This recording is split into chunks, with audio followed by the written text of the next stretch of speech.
Hi, everybody. Welcome to the Nicholas Comstock Show on this Super Bowl Sunday. I hope your team wins.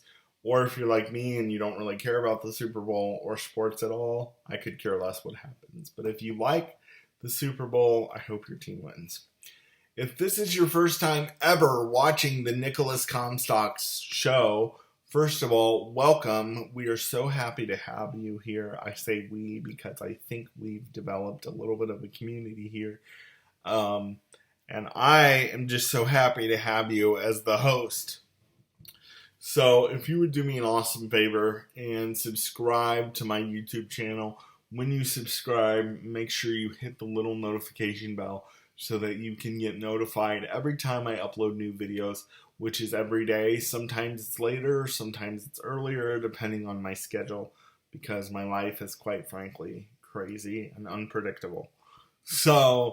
But today, you guys, I want to talk about school bullies. And we've all had school bullies, I'm sure, at one time or another. Or maybe you were a bully. I don't know. But we've all had school bullies at one time or another. And it's just not cool to be a bully. But today, I'm going to tell you about 3 experiences where I've had a school bully. And 2 of these stories I think I brought on myself, but they're still funny stories, and I love the way I've responded to them, so I'm going to tell you them. Okay, so the first one it happened either when I was in 6th or 7th grade, and I was in special needs class, like you all know, and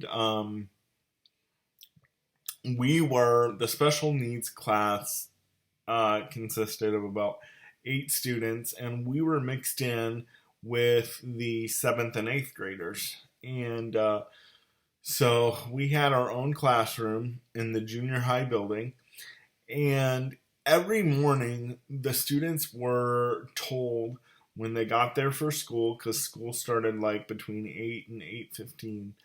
And when we got there, we were told to stand out and wait in the hallway until the teachers got done with their teachers meeting.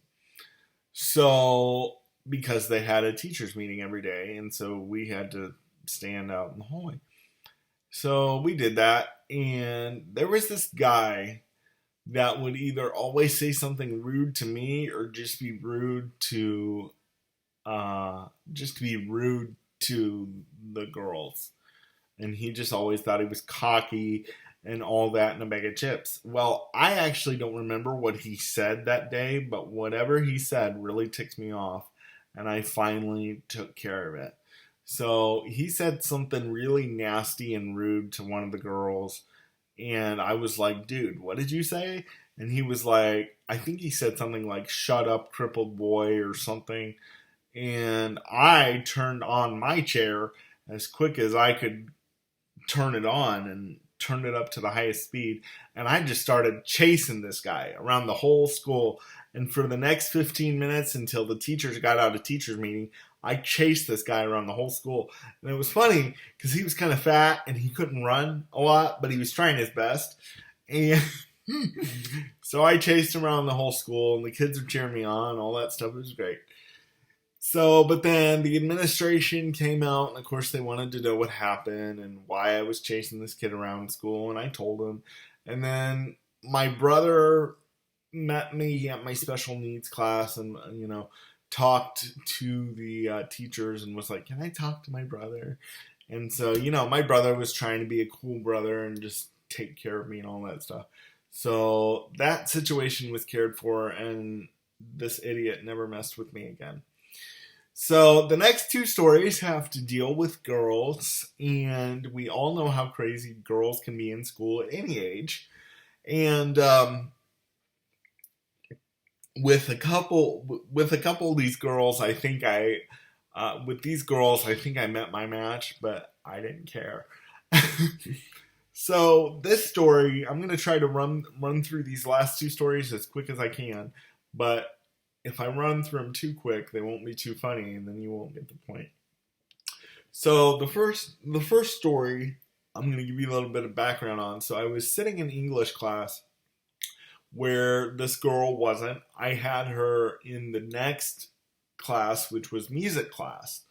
And she was just really mean to me whenever she saw me. I mean, like, I was known as the crippled freak. I was known as the stupid crippled man. Whatever. Stupid crippled boy. I mean, she just made fun of me every chance that she got. And so I was sitting in the classroom, the English classroom, next to these people. I think we were waiting on attendance or waiting on the teacher to come in the room. And the guy spoke up and said, "You know we have class with this girl next hour, right?" I said, "Yeah, I know. She's such a slut." and honestly, guys, I don't go around calling girls sluts. But, I mean, this girl really was, and she irritated the crap out of me. So I was like, "Yeah, I know we have class with her, and she's such a slut." And he was like, "Oh my goodness." And I knew he was going to go tell her because this guy just had a big mouth and told everybody everything. So, so what I did right after sixth period, I made sure that I had to go have a brief change right afterwards. So I didn't have to go in and face this girl right away because, you know, all bullies are chickens. And guys, I'm really sorry that, I'm messing around with my nose, but every time that I've gone to tape this video today, my nose has just started to really itch. So, and I've had to stop and refilm, and I just don't want to do that again. So I apologize for you seeing me rubbing my nose and then have a napkin. But anyway, so I knew that this guy was going to go tell his girl. So I made it a point to make sure that I had to go have some personal care right after sixth period. So that's what I did. And usually if it was the principal who was responsible for giving me personal care, I could be in the area where I get personal care for the whole entire hour. Then I would never have to face her. But this particular day, it was the teacher, and I got done within 15 to 20 minutes. And I was like, "Oh my goodness, I have to go face this girl," and I just called her a slut. So I go back over to the high school. Like I said, I think I was in 10th or 11th grade or maybe 9th grade. I don't know. I was in high school at this point. And so we're waiting on the music teacher to come in. She's running extremely late because she was pregnant at the time, and you know how pregnancies can go. And so she's not in there. So basically the music class turned into a study hall, which was really AKA a chat session until the teacher got there. So I come into the classroom and this girl was like, "Hey Nick, what did you call me last hour?" And my chair was actually on, and she proceeded to grab my joystick on my chair and push me all the way against the wall.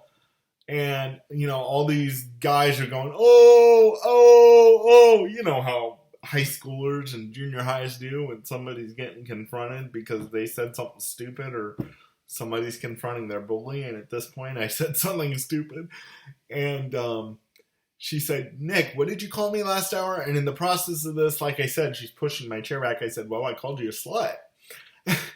And so everybody was just like so surprised because, like I said, I don't go around calling women sluts, but this particular time I did. And I felt really, really bad because I really am a nice guy, and I just don't do this type of thing. And I remember the particular night we had taco salad at my house, and I didn't eat taco salad that night because I was so sick to my stomach, and my stomach was in knots because I was like, what if my parents find out that I called this girl a slut? What are they going to do to me? Blah, blah, blah, blah, blah. And I really think at this point they would agree because she probably was with over 50 guys in our high school. I don't know. But, so anyway, so I felt really, really bad. So to rectify this situation, my mom made cupcakes the night before. And I said, "Hey, can I have a couple cupcakes to take to a friend?" She had no idea what was going on. And she was like, "Sure." So I had somebody write a sticky note or something, and I put it on there that I was sorry, and I gave her some cupcakes. Did that change her attitude? No, she was still mean and probably still a slut. But anyway, so the third one, so that's how I rectified that one. The third one, We're back in junior high again, and at this point, I'm in 7th grade. And actually, me and this girl actually ended up becoming friends after this happened. So her and I became friends, and we were chill. But this girl was just really, really loud and annoying, and she didn't like the fact that I would come over and talk to a friend of mine that was at a locker next to hers. She thought for some reason I was getting in her space, and and she goes, and I'm trying to talk to this one friend of mine, and this girl is just being all loud and obnoxious. And I said, hey, could you quit running your mouth so I could talk to my friend? And she goes, well, at least I could run. And everybody's going, oh, oh, because for some reason this chick just burned the crippled kid. And what I should have said back then, if I would have been quicker on my feet, I should have said, well, at least I get paid to sit down. But at that time, I wasn't getting paid, because the government didn't think I needed benefits at the time, and I didn't know anything about getting paid. But if I would have been in today's world, I said, well, at least I get paid to sit down. But anyway, what I ended up saying to this chick was, one day, I called her name, and I was like, one day, God's probably going to give you a handicapped child, and I'm going to pray that he does. So they called her name, and everybody was so surprised that I said that to this girl. Everybody was like, he probably will, and they called her name, he probably will so-and-so. And I felt really, really bad about it. So I went into our snack shop at the junior high, and I bought her a 50-cent granola bar, and I gave it to her, and I said, I'm sorry. But yeah, that's how I handled all 3 of my bullies. And it was kind of fun, kind of not. Well, actually, I look at it now and I laugh. I think it's hilarious. But listen, if you're a bully out there, stop being a bully. Because being a bully is not fun. Being a bully is not cool. And if you know somebody that's being bullied, stand up for them and stand up to the bully. But anyways, those were 3 fun stories that I had. And I hope you enjoyed hearing about them. And I will see you tomorrow. Bye-bye.